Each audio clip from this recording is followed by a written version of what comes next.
everyone, I'm Alex and I'm the hands behind Lovecraft Crochet. My plushies are for the anxious, depressed, autistic, and neurodivergent. Small enough to travel in a purse, backpack, diaper bag, or even your pocket. You can check out my Facebook page or TikTok to see what patterns are available and stay tuned for the new ones coming out. I also make hats, scarves, blankets, and dice bags for the tabletop gamer or dice goblin in your life. Feel free to order through the page, TikTok DMs, or via email at love.craft.crochet@gmail.com. Now, on to the segment. Due to the graphic and disturbing nature of the crimes discussed, listener discretion is advised. Retrostatic Radio presents Killing 15 Minutes. Hello and welcome to Killing 15 Minutes, where you get your true crime fix in 15 minutes or less, or your podcast is free. I'm your writer, Sam Rossi, and shortly I'll be handing over a rough draft of a script to my brother, AJ, who hasn't read it, who's most likely has no idea what we're talking about. This should be fun. Good luck, bro. Oh, sorry, I didn't even say thank you. Thank you, Sam. On the night of June 19th, 1992, convenience store owner Kenneth Mears was gunned down during a two-man robbery in Oklahoma City. Around 10:15 p.m., Mears was working with two employees when the two gunmen entered the store. Emmanuel Littlejohn, his actual last name was Littlejohn? Yes? Okay. And Glenn Bethany held Mears at gunpoint. Littlejohn was just released from prison for burglary, robbery, and assault. Bethany was a known drug dealer. Both owed money to another drug dealer. Since they both owed the same dealer, they decided robbery was the answer. While holding up Mears, one of them shot Mears in the face. With multiple witnesses, there was conflicted versions of who pulled the trigger. The employees witnessed Littlejohn with the gun. The witnesses outside said it was Bethany who pulled the trigger, as they said it was the taller African-American man. As both men were colored, the witnesses were conflicted on who the killers were.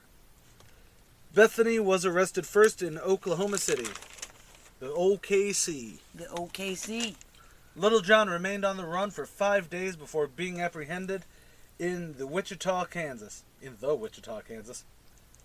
Littlejohn remained on the run for 5 days before being apprehended in Wichita, Kansas, and extradited to Oklahoma. In a separate case, Littlejohn was charged alongside William Penny for robbery with a dangerous weapon, 2 counts of first-degree rape, and kidnapping. All at the same time? I believe so, yes. Okay. Not at the same time, but the same case. Because you said in a separate case, and those are... Okay. Yes. On March 11th, 1993, Bethany was convicted of robbery and murder. The prosecution sought the death penalty. Bethany was spared and got life without a chance of parole. A year later, in early 1994, Littlejohn stood trial. Littlejohn maintained Bethany killed Kenneth Mears. Both the prosecution and Bethany maintained it was Littlejohn who pulled the trigger. On November 15, 1994, Littlejohn was found guilty of murder, robbery, and attempted robbery. During sentencing, it took more than 6 hours for the jury to sentence Littlejohn to death. They also sentenced him to 300 years for robbery and a consecutive 99 years for attempted robbery. Littlejohn spent the next 3 decades filing appeals. None of his appeals were accepted by the courts. After multiple rescheduling, on the morning of September 26, 2024, Littlejohn met his end via lethal injection at Oklahoma State Penitentiary. Last meal for Littlejohn was a meat pizza, Coke, and 2 slices of cheesecake. I would like to know if that was New York-style cheesecake or not. That's just me personally, because Given that he was in Oklahoma City, and you didn't put any backstory in, so I don't know if Littlejohn was from the East Coast. No, probably not. I didn't go deep into him. I thought more about the... Cheesecake? You thought more about the cheesecake? I thought more about the cheesecake, yes. Because you're fat! I'm kidding. I'm sorry, sissy. No, I'm getting up there. I will make a lot of jokes about how you write, about you being a lesbian. about you being my sister, about you being ugly. But I will never body shame you. You just as ugly, fool. It's because our parents were... No, I'm kidding. I have no idea how much of that you're keeping in. But anyways.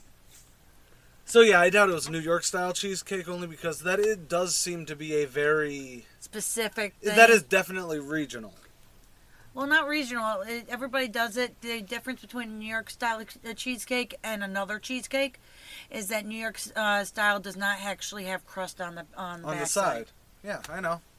But that's what I say. It's actually because a lot of the cheesecakes I've seen, be it, you know... True.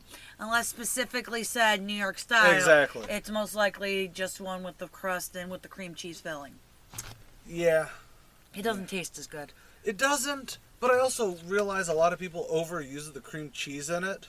So it's a crab rangoon without the crab. Sometimes, yes. And to me... Or they just don't put enough... Really what that is they didn't put enough vanilla in it to counteract the cheesecake feel. I know. Taste, I mean. The cream cheese feel. Yeah, no, I completely understand. Anyways, you know this is a true crimes podcast, right? Well, yeah. Leave it for blinking. We'll just talk all about cheesecake. Or if eating 15 minutes ever comes about, in lieu of etymology... I don't know how we would make eating 15 minutes work. Well, we could. Actually, it's not that hard. My biggest issue with etymology was always I would have about 2 pages of, the history of a dish, but then I wouldn't know how to pad it out to be more along the lines of, 45 minutes podcast sort of thing. Right. Similar to why Alton Brown had great clips, but they were usually 5 to 10 minutes of here's the history of the dish sprinkled throughout, and then other things. True. But anywho. Anyways, back to Kenneth Mears. I think the fact that we've talked more about the cheesecake than we have the case really states how... And time for I'm going to get a little serious here. America is desensitized by stuff like this. This is unlike the asshole from a couple weeks ago. I have no idea where this is coming out. It might be Ted Kaczynski by the time we do this one. No, this one right now, Ted is airing now as we speak. So this will be airing in end of March 19th. Okay. Well, the point is that while we've done a lot of... No, sorry, I'm wrong. March 26th. Anyways. Sorry, my brain just skipped over. That's okay. While we do a lot of, this serial killer is kind of boring, he's only a serial killer in name only. He's not cool enough to be on the wall. Right.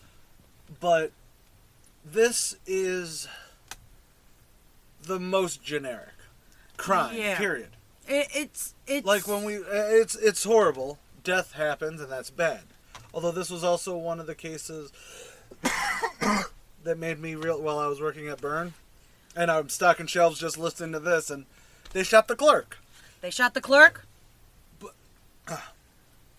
But and this is where, to get onto a political thing, why Canada would never want to join the fucking United States. All right, nope. Oh, no, hold on. All right, make it nice. Or Greenland. Okay? I'm not going to make it nice. It's a really stupid fucking notion that is solely decided to distract people from the bullshit. But we do not have a high standard of living. Our standard of living compared to our cost of living is bullshit. True.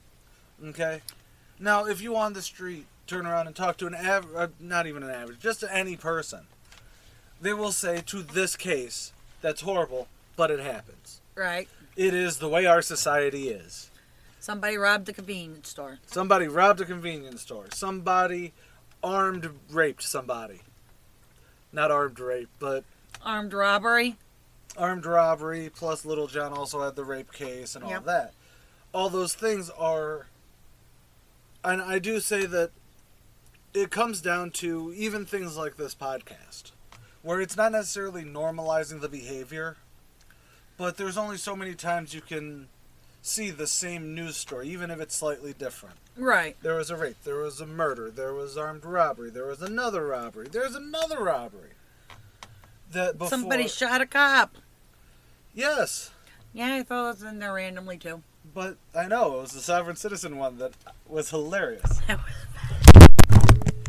kaboom!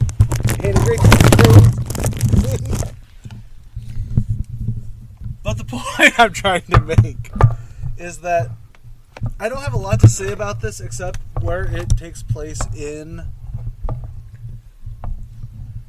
the fact that that is, you know, it's one thing to call that one asshole who was raping women.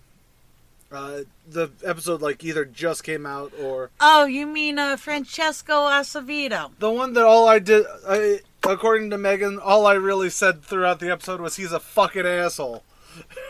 This is true. But, you know, but this is sort of what but, you know, how many times can I say, this is bad? This is true. It's not interesting enough to go into, you know, the psychology of it. Like the jackass who was like, I want to become a serial killer. I got a leather mask and I fucked up. Do you know who I actually know who you're talking about? Yeah. It's Adam Lane. And I will never forget his name.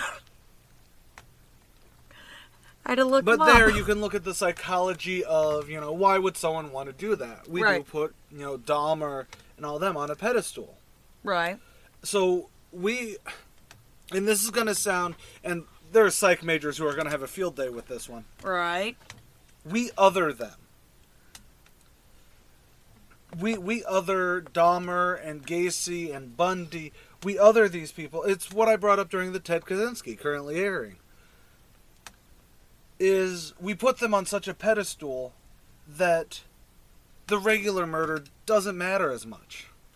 That the regular crimes, you know, those are still people things, and that's very sad, but what you gonna do?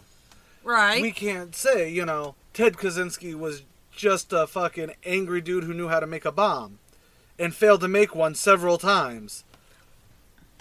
I'm sorry, everyone always puts him as he's this super genius, you know. Well, he was a genius. He was. I won't say he's not. That doesn't mean he was smart, though.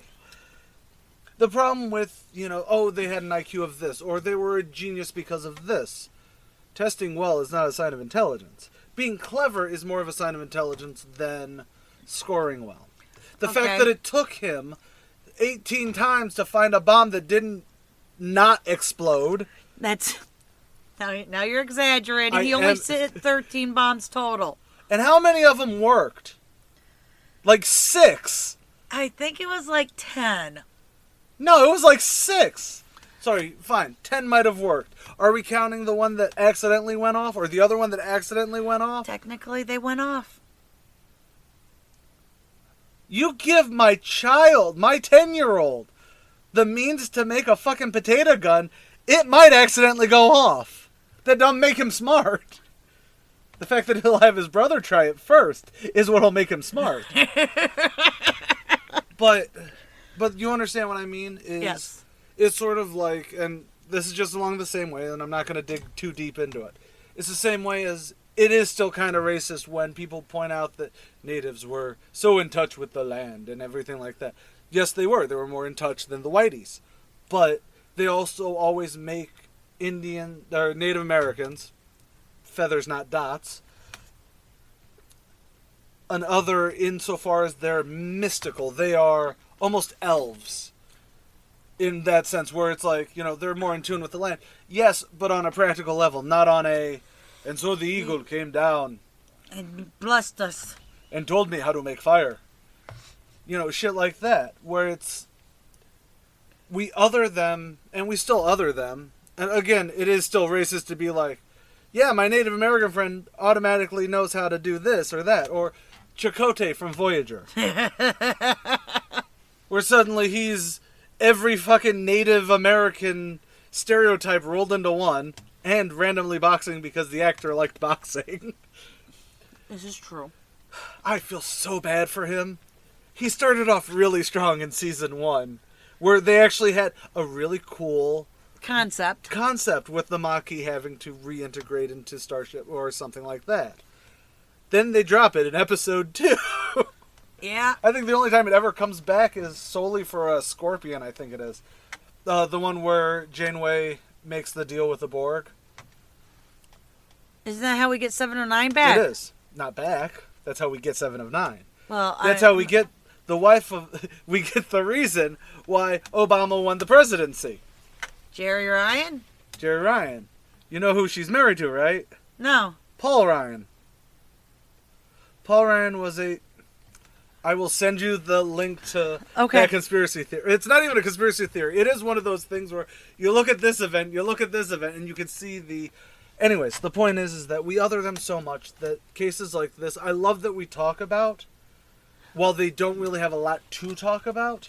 The only thing to really point out is we need to, as a society, we need to be able to look and go, yes, Little John here, who, so far as you framed out there, officially only was charged with 1 murder of anyone. Because the separate case was not murdery. No. Or rather, it was put on William. They did not actually try Little John for that case because it was a slam dunk for the murder charge. Okay. So, but 1 single murder is as important on a societal level than butchering a sorority house. We may do Ted Bundy. I would like to, because there's a lot of things, but then again, if us covering the 4-parter on Ted Kaczynski says... 5-parter, technically. Yes, because we did a bonus episode. Because we did our TED Talk. But to be fair, the TED Talk was just, like, really us trying to recapture the magic of me ranting from episode 3? Episode 3. Or episode 2. Episode 3 is the one that was unedited. Because you had no idea what to do. But anyways, that's my major takeaway from all of it. Okay. Is I like when we do these cases because small murder matters as much as the cool stuff. Right. It's that thing of, this is the standard, not the exception. Right. And as a society, we need to focus on making our standard better. I understand what you're saying. Or rather, in this case, trying to quell that. I understand what you're saying. You have any thoughts? I'm sorry. No, not really. They were armed robbers. I'm glad this one got solved, unlike that sad bowling alley one. Yeah, I know. There was no light at the end of that fucking tunnel. No, there wasn't. Okay, say goodnight, Sam. I'm Sam Rossi. And I'm AJ Carey. Later, y'all. Good night, and God bless. And that's the way the cookie crumbles. And that's the way I like it. Killing 15 Minutes is hosted by Arthur Carey, with scripts written and researched by Sam Rossi. If you like this episode or want to stay updated on this series, consider following Killing 15 Minutes on Patreon or Retrostatic Radio on all major social media platforms. Good night and God bless. You're watching Retrostatic Radio. Wheel of Random is turn, turn, turn. Tell us the 15 minutes we shall learn. I'm Sam Rossi, writer and co-host of Randomly 15 Minutes, where the Wheel of Randomness gives me the topic and I write about it. I'm Megan Klodnicki, and I'm the host of Randomly 15 Minutes. I cold read what Sam writes and learn in real time about a random topic. You can find us on all major podcast platforms and YouTube. Follow us on Facebook at Randomly 15 Minutes to get more random facts.